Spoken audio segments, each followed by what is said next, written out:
Ya, assalamualaikum warahmatullahi wabarakatuh.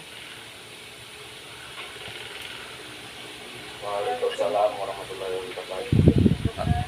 Hari ini kita masuk lagi pertemuan ketiga ya.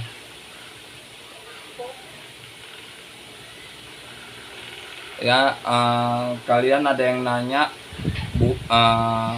bahannya. Saya udah pernah bilang ya, bukunya seperti ini ya. Penerbitan kecil Pak. Eh, Udah saya buat di grup semalam. Nanti bisa difoto kan, Pak? Bisa. Kalau mau beli sama saya pun bisa. Saya ngajar di kampus hari Rabu. Atau kalau mau Berapa, Pak? 40 aja sama sih, kalau kalian cari di luar pun sama itu. Saya ini ngambil langsung dari penulisnya. Ya udah, Pak, saya pesan Pak satu ya, Pak.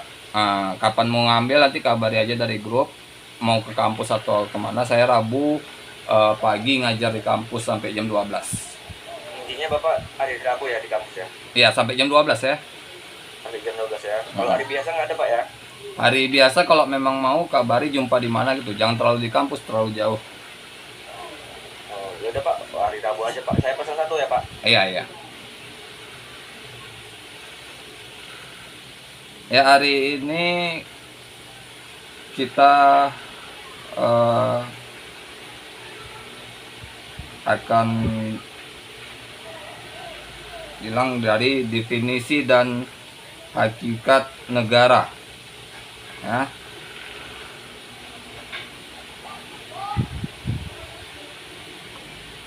Jadi negara itu seperti yang sudah saya bilang pada minggu sebelumnya adalah kumpulan beberapa orang atau kelompok orang yang ada dalam satu wilayah yang dipimpin oleh suatu pemerintahan yang dapat merangkul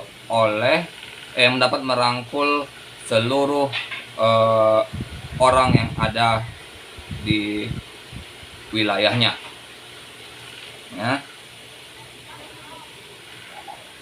Ada ciri-ciri negara, yaitu yang pertama, negara merupakan gabungan dari semua kehidupan manusia ya. Jadi kalau kita di negara Indonesia pasti sudah tidak heran kalau dengar kata ini, gabungan beberapa orang, beberapa kehidupan ya, menjadi satu, seperti orang Jawa, orang Batak, orang apapun kalian, tetap KTP kalian Indonesia. Lain halnya kalau misalnya di negara-negara lain ya, kayak di Amerika, mereka Amerika tapi ada juga negara bagian ya. Ada negara namanya negara bagian. Jadi Kansas itu negara bagian, bukan provinsi, bukan kota ya. Jadi kalau ini negara, kalau di Amerika tuh negara induknya ya di Amerika yang menjadi yang satu hari yang pertama ya. Jadi apapun yang terjadi dalam negara itu itulah bahwa Amerika lah yang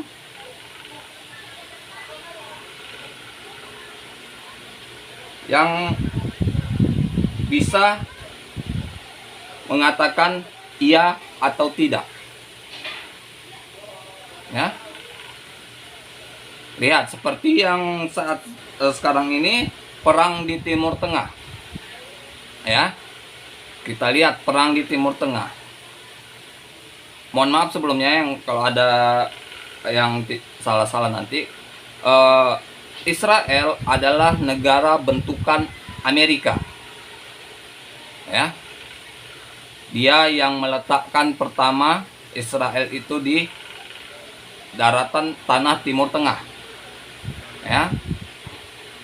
Kalau hari itu pertama kali Israel itu mau diletakkan di Spanyol ya. Cuman karena Spanyol kuat jadi nggak bisa mereka masuk. Jadi ditaruhlah mereka di Palestina. Nah, jadi apapun yang terjadi di Palestina itu tanggung jawab Amerika. Kekerasan yang di sana, ya, itu tanggung jawab Amerika, karena Amerika yang meletakkan Israel di sana. Ya, ya untungnya sekarang sepertinya Palestina ada sedikit unggul karena dibantu oleh beberapa negara Timur Tengah. Yang kalau kita ketahui juga, kalian boleh lihat di YouTube atau di mana, kekuatan mereka sangat nggak bisa nggak ada yang tahu kekuatan mereka seperti apa. Ya, Arab Saudi, Iran, nggak akan tahu itu. Maroko, ya, apalagi sekarang udah ikut Korea Utara. Ya, Korea Utara adalah negara yang hampir tertutup 100%. Nah, karena di sana pun tidak ada yang namanya jaringan internet. Jadi kalau kalian ada kawan-kawan di Korea Utara itu tidak akan bisa berhubungan. Ya, kalian boleh cek cari, ya, dimanapun kalian cari di FB misalnya, itu nggak ada yang dari sana, karena mereka nggak ada, karena mereka tertutup. Kalau ada internet, mereka bisa diketahui kekuatannya sampai mana, makanya mereka tertutup. Dan negara itu harus benar-benar bisa negara itu harus menguasai wilayahnya. Ya, wilayahnya itu nggak boleh ada pemberontakan besar seperti penggulingan negara. Ya, ini ada kita banyak lihat di negara-negara lain, ya, kayak yang terakhir tuh Afghanistan, ya, yang 3 atau 4 tahun yang lalu lebih kurang. Sebenarnya itu bukan penggulingan negara. Ya, kalau kalian lihat lagi di ke belakang, Afghanistan sebelum terjadinya 2 atau 3 tahun yang lalu itu dipegang oleh Amerika. Ya, orang-orang asli Afghanistan itu terusir dari negaranya, pencar ke negara-negara lain. Ya, yang 3 tahun yang lalu barulah mereka datang dan Amerika keluar karena kalah. Ya, itulah yang kalau kita bilang yang adanya kekuatan negara yang tidak ingin dijajah. Ya, harus.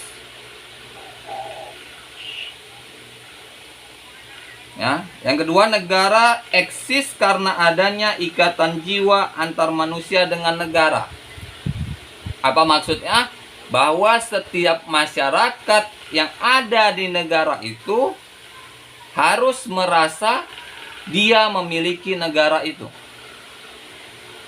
Ya, bukan nggak mau tahu. Yang penting hidup, yang penting bekerja, yang penting ada penghasilan. Jangan. Ya, kalau yang seperti itu namanya, ya, kalau ada serangan dari luar, kita kalah. Ya, harus peduli. Kalau ada sesuatu yang terjadi dengan negara kita, kita yang duluan. Ya, seperti kalau Palestina kan bersatu masyarakatnya. Ingat, Palestina tidak ada polisi maupun TNI seperti negara kita, tapi mereka bisa berperang. Ya kan? Kalian mungkin sudah tahu juga kenapa Israel tidak bisa membumi hanguskan Palestina. Ya. Karena gudang persenjataan mereka sampai sekarang belum bisa dijangkau Israel. Ya, walaupun Israel tahu letaknya, tapi gudang persenjataan mereka tidak bisa dijangkau yang namanya roket.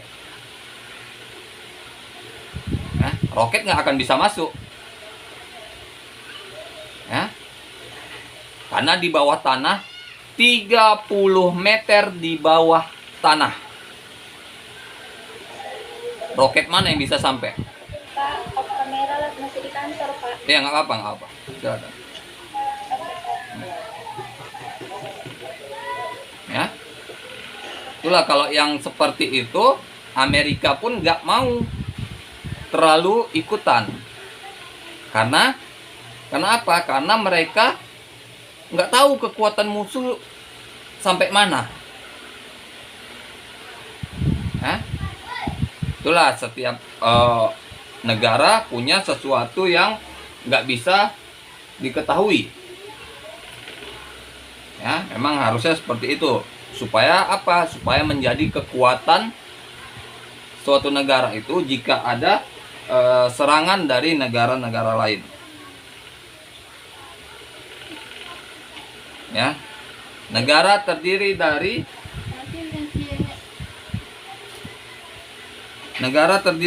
atas kesatuan yang meliputi bangsa-bangsa.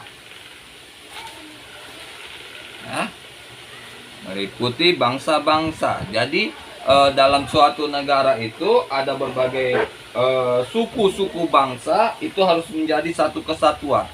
Bukan lagi siapa lo siapa gua. Ya. Harus menjadi satu kesatuan. Kita bukan lagi kalau kalian punya marga, mohon bukan mengecilkan ya. Kita bukan lagi kalau berdiri bersama itu bukan lagi Batak, bukan Jawa, bukan Melayu.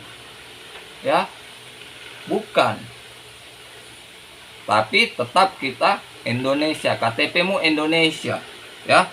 Kalau dirimu punya paspor, paspornya pasti Indonesia. Ya. Nggak mungkin kecuali kalian beli di luar. Bisa aja. Tapi kalian pasti kehilangan Indonesianya, pasti. Nah, selanjutnya kita lihat pendapatan para ahli. Ya, yang satu menurut Polanstas bahwa negara merupakan badan yang dominan. Ya. Jadi negara itu harus dominan. Negara ini kita bilang sebagai pemerintah. Ya, pemerintah yang menguasai wilayah ini dia harus dominan daripada wilayahnya. Makanya itu dia harus bisa mengatur wilayahnya. Kalau ternyata wilayahnya yang dominan, ya berarti negara yang mengatur pemerintahan. Untuk apalagi ada presiden atau perdana menteri misalnya. Ya kan? Harusnya pemerintah yang harus lebih dominan terhadap masyarakatnya. Kalau menurut Anthony Giddens, negara merupakan badan yang kuat untuk menggapai tujuan jangka panjang. Jadi badan negara itu merupakan suatu badan yang harus kuat. Nggak mudah dihasut. Ya. Tapi ada beberapa negara kita yang memang kena hasut ya.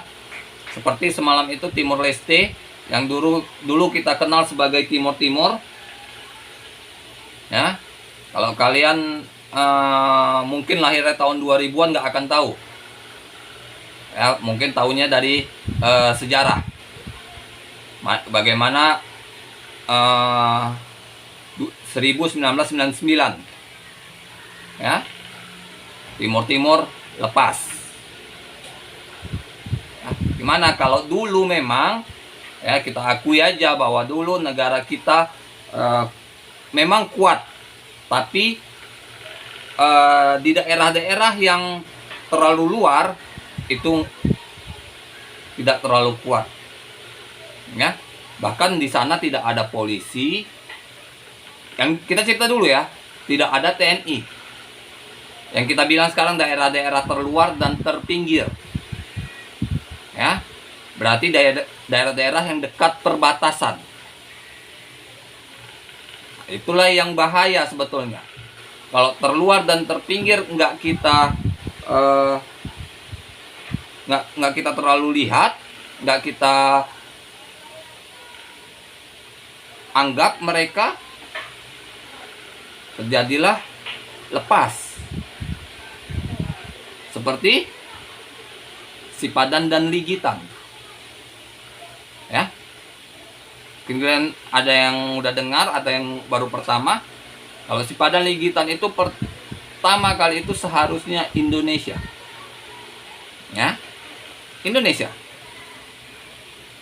Sekarang udah menjadi Malaysia. Kenapa? Sipadan dan Ligitan dulunya merupakan daerah terluar, terpinggir, perbatasan dengan Malaysia. Ya. Kalau dulu pemerintahan tidak terlalu open dengan mereka. Ya. Saya nyusun kata-katanya ya, nanti takut salah pula. Nggak terlalu open dengan mereka, nggak ada bantuan ke sana, nggak ada kepedulian ke sana. Terakhir mereka hidup sendiri dan ada bantuan dari Malaysia. Malaysia memberikan bahan-bahan pokok, kebutuhan, semua diberikan. Ya. Bahkan mereka memberikan uang ringgit. Apa yang terjadi saat sidang PBB untuk menentukan ini Indonesia apa Malaysia, itu nggak ada yang menang pertama, karena dua-duanya bilang negara mereka. Apa yang terjadi? PBB memanggil orang yang ada di sana, ya, manusia yang hidup di sana.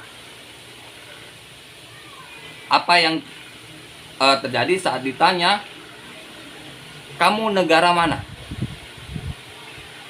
Mereka bilang, saya tidak tahu negara mana, tapi yang saya tahu, yang kasih saya makan, yang kasih saya hidup, kasih saya uang, kasih saya penghidupan, itu raja dari Malaysia. Maka itulah diputus jadi milik Malaysia. Hati-hati kalau kalian kerja di pemerintahan, harus open juga dengan daerah-daerah terpinggir. Misalnya kalian guru, ya. Kalau memang kalian guru PNS misalnya, dapat surat tugas diletakkan di daerah terpencil, terima. Selamatkan anak bangsa. Ya. Jangan karena jauh kali nggak diterima. Ya. Kita enak tinggal di kota, ya, mau beli apapun ada, ya. Gimana mereka yang hidup di hutan misalnya, ya, hidup di desa-desa yang terlalu terpencil misalnya, ya, harusnya kita juga bisa merasakan. Ya, makanya kalau nanti kalian ngambil PNS, pasti tuh ada perjanjian bahwa kita bersedia ditempatkan di mana aja menurut ketentuan departemen yang berlaku, dan tidak meminta pindah selama 5 tahun apa 10 tahun gitu. Ya. Memang ada. Itulah cara negara untuk menyelamatkan negara-negaranya. Kalau diminta, ya misalnya ya, kalian diminta, kamu mau ke Kalimantan? Pasti jawabannya tidak. Kamu mau ke Papua? Tidak. Tapi kalau udah surat tugasnya sudah keluar, nggak bisa lagi. Mana bisa katakan tidak? Ya, jadi mau tidak mau, ya harus mau. Ya kan? Itulah kalau kalian kerja, ya, kalau swasta nggak ada masalah, karena dimana kita ngelamar pasti di situ kerja, kecuali memang mereka ada cabang di luar lagi, saya nggak tahu. Tapi ya pasti kalau kita melamar ke situ pasti tahu bahwa ada cabang di beberapa wilayahnya, di beberapa wilayah Indonesia, ya. Termasuk hakikat negara, ya, pada prinsipnya bahwa hakikat negara itu sama setiap negara, hanya yang membedakannya adalah bagaimana corak kehidupan dalam negara itu, ya, bagaimana corak kehidupan, ya, pada prinsipnya sama. Kita sama Amerika sama-sama negara, sama-sama dipimpin oleh presiden. Tapi bedanya Amerika ada perdana menteri, kita parlemen, ya. Masyarakatnya, kalau kita peduli satu sama lain, ya. Kalau mereka mungkin tidak, karena hidup masing-masing. Ya, kalau kita sekarang, ya, dari mana saya bilang peduli? Nah, seperti ini aja. Kalau ada kebakaran pasti ramai, ya kan? Ramai yang ngelihat. Kalau ada misalnya polisi nangkap seseorang, pasti ramai. Ada apa tuh? Ada apa tuh? Nah, berarti kepedulian itu masih ada, ya kan?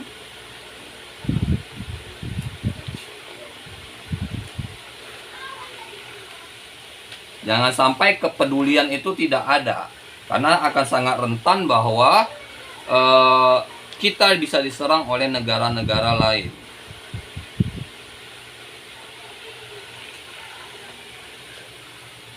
Sekarang karena udah banyak juga, seperti sekarang Papua sudah heboh, ya kan? Karena dari dulu minta merdeka, ya, minta merdeka. Sekarang hebohnya, kalau kalian ada dengar, kalian lihat video-video misalnya di Snack atau di TikTok, itu ada bendera Israel dikibarkan di Papua oleh masyarakat Papua. Ya, itu merupakan propaganda asing. Ulahnya siapa? Australia. Ya, kita nggak usah terlalu terpancing. Ya, kalau kita mau komentar yang positif, jangan yang terlalu apa. Kalau saya komentar, saya bilang apa? Oh, mungkin mereka terlalu stres, jadi nggak bisa bedakan lagi mana bendera yang benar, mana bendera yang tidak. Ya kan, yang positif aja. Mungkin terlalu stres dengan harga yang mahal di sana, kan bisa. Karena kita tahu kalau di Papua itu, saya lihatnya di apa ya, nggak langsung ya, saya tahunya secara YouTube atau apa seperti itulah. Ya. Minyak aja, kalau kita sekarang bensin 10.000 1 liter, di sana 50.000. Bayangkan, kita di sini bisa full tank aja 30-40.000 kereta biasa ya. Di sana kita 30-40.000 pun belum sampai 1 liter. Ya kan? Kita beras 30 kilo harganya 300.000, sekitar itu ya, 300 sampai 350.000 ya. Di Papua harganya hampir 1 juta. dengan berat yang sama. Indomie kita bisa beli 3.000 sampai 5.000, di sana bisa 10 sampai 20.000 per satunya. Ya, makanya bagaimana TNI yang di sana bagi-bagi makanan, mereka selalu bahagia. Ya, karena di sana mahal. Ya, lihat ada TNI di YouTube, ada tuh TNI yang di Papua bagi-bagi selalu bagi baju sekolah, baju sehari-hari, tas sekolah, buku segala macam. Tuh mereka udah bahagia minta ampun. Ya. Jadi kalau kita ada lebih dana, ya mau bantu yang seperti itu. Ya. Itu polisi juga open donasi untuk masyarakat kita di Papua. Nggak apa-apa. Ya. Saya rasa nggak hanya di Islam, di seluruh agama pun, kalau kita memberi pasti ada balasan. Kan? Nggak ada orang yang rajin memberi itu miskin. Ya. Tapi catatan harus berusaha, bukan memberi tapi malas-malasan, tidur-tiduran di rumah, nggak kerja segala macam. Itu namanya bodoh. Bukan gitu konsepnya. Ya, nggak mungkin tiba-tiba Tuhan baik hati, Allah Subhanahu wa taala baik hati, ada orang ngantar uang ke rumah kalian. Nggak mungkin. Pasti kalau ada sesuatu yang kalian kerjakan, orang pasti membayarnya dengan cepat. Ya. Saya udah biasa tuh. Kalau ada orang yang susah bayar sama kita, padahal itu hak kita, kewajiban dia, hak kita, susah dia bayar, ya kita membantu orang lain dulu. Infak, bantu ke sana, bantu ke sini. Nanti dia telepon, kirim nomor rekening, saya mau bayar ini, saya mau bayar utang yang lalu. Ya, itu pasti. Ya, dari hakikat negara juga bahwa negara harus dapat mendisiplinkan warganya. Ya. Negara harus dapat mendisiplinkan warganya. Dengan cara apa? Dengan cara hukumnya harus kuat. Jadi undang-undangnya harus kuat. Ya. Korupsi, miskinkan misalnya. Harus kuat, harus betul-betul kuat, miskinkan. Biar kapok. Ya, nggak usah dihukum mati. Saya nggak setuju korupsi dihukum mati. Kenapa? Enak kali dia. Udah bersenang-senang dengan uang negara, uang masyarakat, dihukum mati. Selesai. Ya. Dia dihukum penjara aja, hukum penjara. Hah? Daripada korupsi lagi mending mati aja, Pak. Enggak, jangan. Kita buat seperti ini. Ya. Hukumannya harusnya miskinkan. Miskinkan semiskin-miskinnya, ambil semua uang, rumah, segala macamnya diambil semua. Ya. Hukum penjara 10 tahun misalnya. Saat dia keluar miskin, dia akan menjalankan umurnya dengan miskin. Jadi dia tahu juga gimana susahnya nggak ada uang, ya kan? Kalau dihukum mati misalnya, hukum seumur hidup, enak dia. Ya, rata-rata orang yang hukuman mati, ya, taubat, ya, meninggalnya indah, ya kan? Gimana bandar narkoba yang dihukum mati yang dulu, siapa yang terakhir itu? Lupa saya. Yang bandar narkoba, Freddy Budiman. Ya benar, Freddy Budiman. di mana dia banditnya, ya, bandar narkoba terbesar di Indonesia, bahkan di Asia, bisa meninggal dengan senyuman, dengan aroma yang harum.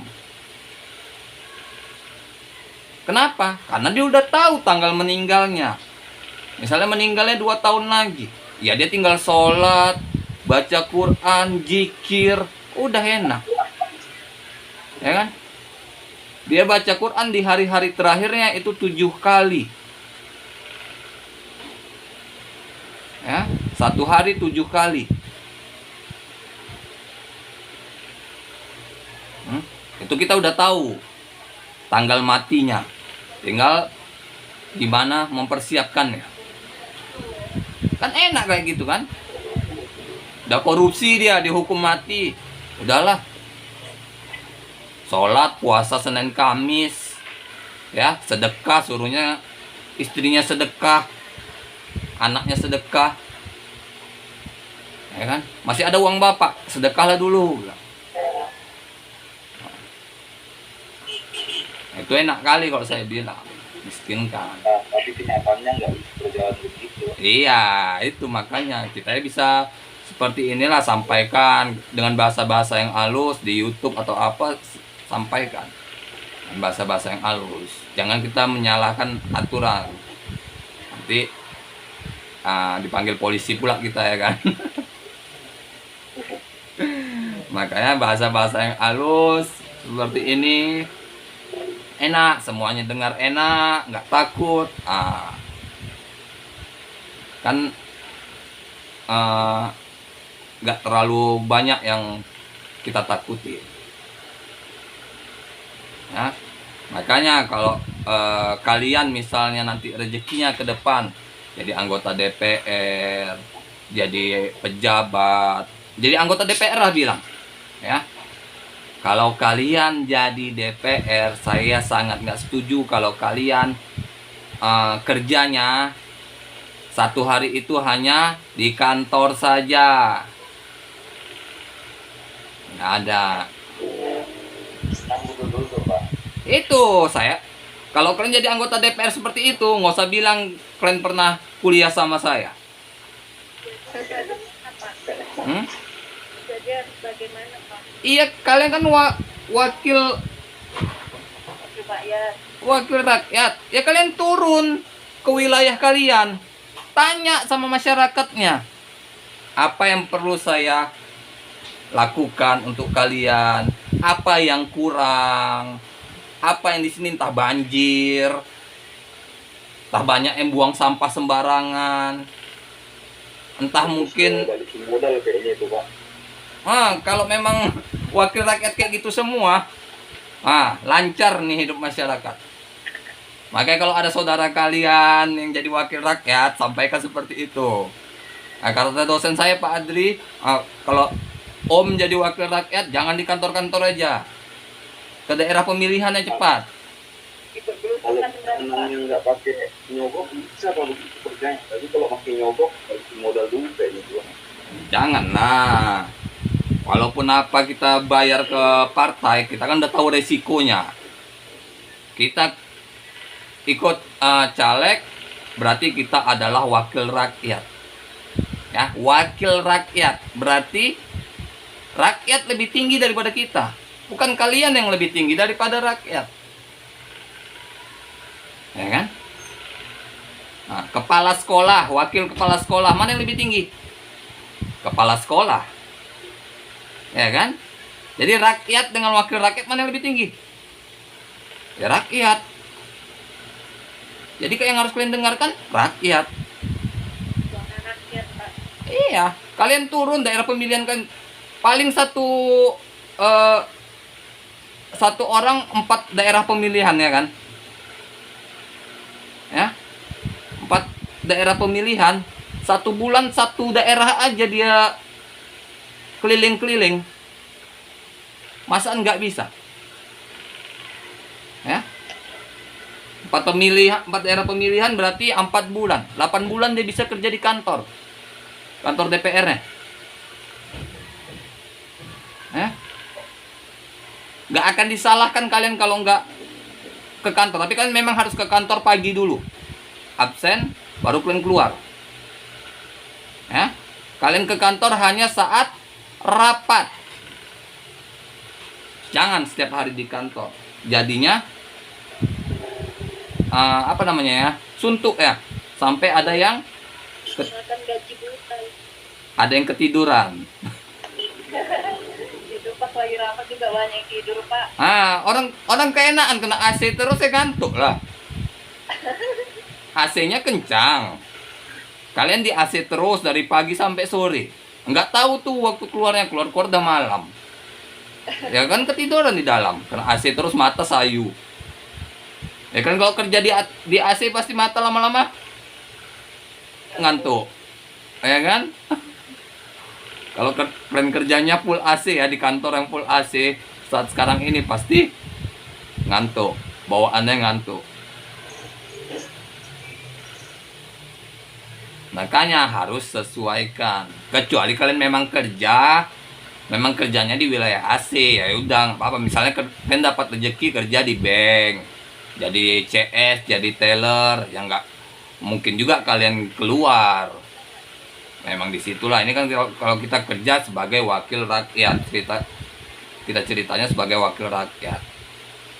Ya, ini sebentar lagi mau pemilihan. Ya, saya nggak dari partai manapun. Ya, nggak ada saya ikut-ikutan. Ya, saya ikutan di KPU aja. Saya PPS untuk kelurahan. Ya, jadi saya nggak di partai manapun. Jadi kalau di partai misalnya caleg yang ingin kalian pilih, pastikan mungkin yang memang kalian kenal. Ya. Yang kalian kenal, mungkin tetangga sebelah gang, jalan sebelah dia tinggal. Boleh. Hah? Kalau dikasih duit boleh juga. Ambil aja duitnya, nggak mesti kita pilih dia. Ingat, saya udah pernah bilang kan, rezeki itu nggak boleh ditolak. Dalam agama apapun, rezeki tidak boleh ditolak. Dikasih duit, Aja, Pak. Ambil duitnya aja dulu, Pak. kasih duit, dikasih beras, ambil rezeki. Kalau misalnya kalian kelebihan, kalian oper lagi ke orang, ke panti asuhan, kemana. Kalau misalnya kalian kelebihan, misalnya, Pak, kami udah cukup, Pak. Udah ambil aja, nggak apa-apa. Ambil, kasih ke panti asuhan, kasih kepada orang miskin. Ya kan? Nanti siapa yang kalian pilih, dia kan nggak tahu. Ya kan? Kan di bilik nggak boleh bawa HP. Ya, Pak. Nggak ada, pasti nggak bakal ketahuan itu, Pak. Nggak boleh. Di bilik kalian waktu mau nyocok itu nggak boleh bawa HP. Kalau ketahuan ya buka HP, itu polisi yang bergerak, bukan anggota TPS lagi, tapi polisi. Untuk apa kamu foto? Apa gunanya kamu foto? Siapa yang suruh kamu? Fotonya mau ditukar dengan uang berapa? Ya kan? Jadi kena. Memang nggak boleh. Saya pernah jadi anggota TPS. Pernah. Ya, pemilu pertama kali itu 2005, itu saya jadi linmas anggota TPS. Linmas TPS. Ya. Baru 2 periode pemilu saya linmas, berarti 10 tahun. Saya linmas TPS. Baru ikut saksi-saksi. Ikut saksi kemana-mana, ikut PPS. Saya pernah PPS di wali kota, pemilihan wali kota waktu Rahutman. Itu saya PPS kelurahan. Nah, itu saya ikut PPS kelurahan. waktu pilkada Rahutman sama Zulmi Eldin. Ya, baru ini saya ikut lagi sebagai anggota PPS di pemilu legislatif bulan Februari nanti. Tugasnya ngapain tuh, Pak? Kalau PPS mengawasi TPS yang di bawah kita. Jadi misalnya ini ya, saya ini ikut di daerah saya itu ada 9 orang. Saya lupa berapa TPS ya. Kayak TPS-nya di sini ada sekitar 20. Nah, itu kami bagi rata lah. Awasi TPS ini. Ya. Jadi kita harus tahu ketuanya, polisi yang di situ, dan orang-orang saksi-saksi yang ada di situ. Ya. Jadi kalau ada sesuatu yang harusnya nggak terjadi, ya kitalah yang harus menjadi penengahnya. Mengawasi kekurangan ya gitu, Pak? Iya. Kita petugas dari KPU-nya. Kalau kalian mau ikut seperti itu, setiap pemilu itu ada anggota PPS-nya. Makanya kalau ada mau pemilu, setahun sebelumnya pasti ada itu PPS. Itu syaratnya apa aja, Pak? Nggak ada, fotokopi ijazah terakhir aja. ATP sama kakak, Bang. Honor itu. Lumayan.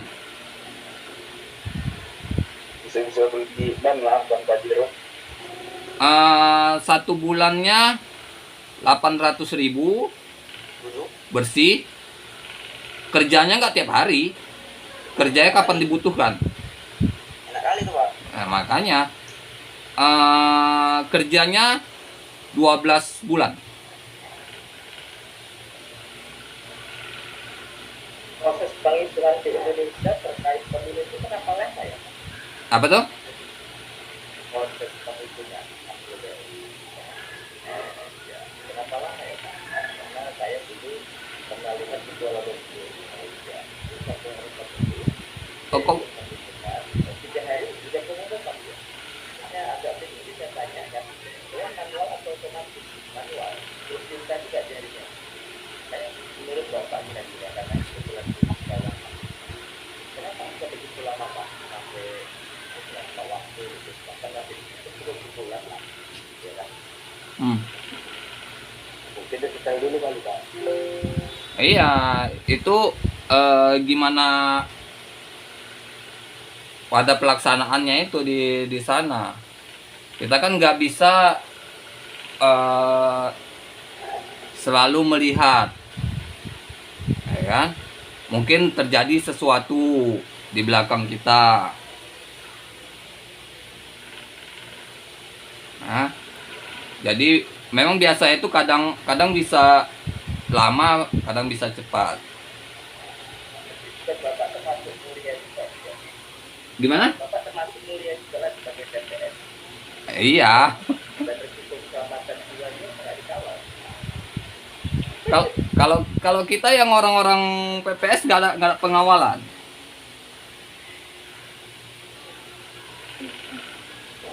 Yang orang-orang pengawalan tuh hanya di TPS saja. Oh, nanti ada tuh waktu pengantaran dan penjemputan kotak suara itu ada pengawalan.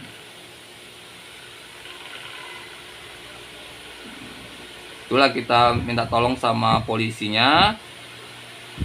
Karena itu kan nggak boleh terbuka di jalan. Ya. Harus hati-hati. Jadi kalau kalian kerja pun seperti itu harus memang betul-betul hati-hati. Ya. Ini kan diskusinya terbatas di luar, jadi tidak beda di luar. Kalau dari skala 10 sampai 100, menurut perspektif Bapak, berapa persen Bapak yakin pelaksanaan pemilu di Indonesia itu jurdil dari 10 sampai 100 Pak? Ya, Kita nggak bisa bilang yang ikut jurdilnya ya, karena gini juga, kalau yang ikut aja bahkan 50% aja udah bagus sekali. Yang ikut memilih ya. Itu 50% aja dari orang-orang yang ada di wilayah itu udah bagus sekali. Tapi kemungkinan masih banyak wilayah apa lagi ya? Iya. Bahkan gini, di wilayah tempat tinggal saya aja, biasanya daftarnya aja 300 orang, yang datang 150 aja udah bagus sekali. Karena tidak peduli apa. Banyak yang nggak open ya, tidak peduli. Banyak yang golput ya Pak. Keseringan seperti itu. Di wilayah saya sering seperti itu. Di beberapa wilayah saya tugas saat itu sebagai saksi maupun petugas KPU, seperti itu. Nggak pernah ada, nggak usah bilang lah 100%, 75% aja yang memilih itu nggak ada. Pak, jadi kalau ada yang data golput itu kayak mana itu Pak? Kalau misalnya golput Pak? Itulah sebenarnya itu tugasnya saksi. Iya benar. Ya, karena apa? Karena kalau saya sebagai petugas PPS misalnya, kewenangan saya hanya sampai kelurahan. Ya. Jadi kerja terakhir saya ngantarkan kotak dari kelurahan ke kecamatan. Setelah itu selesai kerja saya. Karena Jadi Pak, kalau misalnya kayak gini Pak, misalnya kan ada yang data golput, itu kita sebagai pengawas apakah kena sanksi atau gimana? nggak kena sanksi. Itu nggak bisa disalahkan kita juga. Kita kan hanya sebagai pengawas. Itu lebih nanti dipertanyakan kepada kepling-keplingnya. Kenapa masyarakatnya nggak milih? Ya, itu nanti yang dipertanyakan kepada keplingnya. Biasanya itu KPU nanyakan kepada kecamatan, kecamatan kepada kelurahan, kelurahan nanya sama kepling-keplingnya masing-masing. Ya. Jadi kalau jadi kepling itu memang benar-benar harus bisa bagaimana masyarakatnya ikut apa yang dibilangnya. Ya. Jadi kalau untuk apanya Pak, misalnya di daerah itu ada 100 orang, golputnya jadi kan yang dicetaknya itu 20, yang 20-nya lagi enggak, yang 20-nya berarti dipulangkan ke KPU. Ya, makanya kalau kalian jadi petugas TPS, pastikan yang tidak milih itu kertasnya kalian coret pakai spidol besar-besar, jangan kecil-kecil. Supaya nanti perjalanannya sampai ke KPU Jakarta itu nggak ada yang nyoblos di tengah jalan.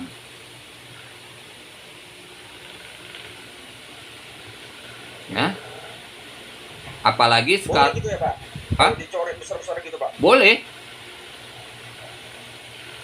Apalagi sekarang kotaknya nggak pakai gembok ya? Kayak kardus Pak, parit Pak. Enggak. Ya pakai kardus sekarang Pak. Iya, kalau semalam kan pakai kardus tapi masih pakai gembok. Iya benar. Sekarang enggak. Pakai apa? Pengikat kabel itu.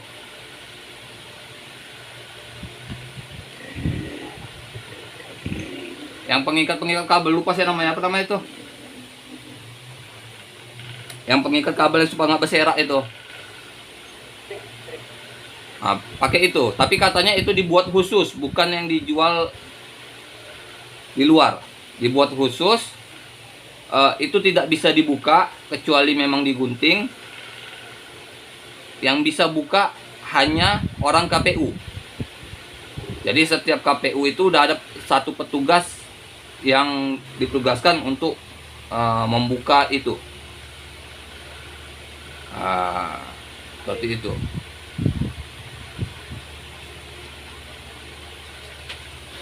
Ya, terakhir ini kita lihat dari hakikat negara itu, yang pertama bersifat memaksa. Jadi negara itu harus bersifat memaksa. Ya, apa buktinya? Dengan undang-undang. Lihat, penetapan undang-undang hanya diwakilkan oleh wakil rakyat. Bahkan kebanyakan daripada isi undang-undang itu tidak sesuai dengan kepentingan rakyat. Itulah adanya gugatan. Ya. Dimana tahun semalam ya, KHUEP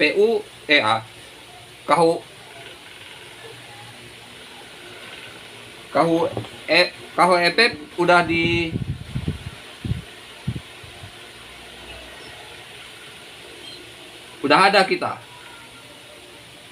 ya, dan baru bisa 3 tahun lagi,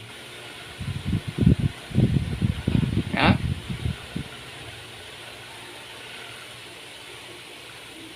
Juga bersifat monopoli. Yang kedua bersifat monopoli. Apa itu maksudnya?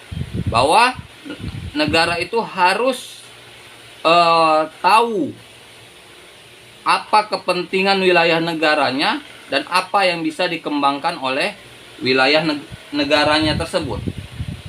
Ya. Apa yang bisa dikembangkan oleh negaranya. Kenapa? Karena kalau tidak bisa dikembangkan oleh negaranya, oleh presidennya misalnya atau pemerintahannya, maka lihat ada beberapa negara di Amerika yang di Amerika ada bagian wilayah negara yang bangkrut, ya. Ada negara juga yang miskin, seperti apa ya, Nepal kalau nggak salah ya. Yang ada yang satu negara itu di daerah Afrika atau apa yang mata uangnya sampai sekarang tidak berharga. Zimbabwe, Pak. Zimbabwe itu tidak berharga, bahkan dijual.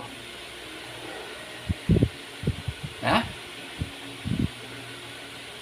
Bisa tuh kita lihat di YouTube di mana itu dijual uang-uangnya.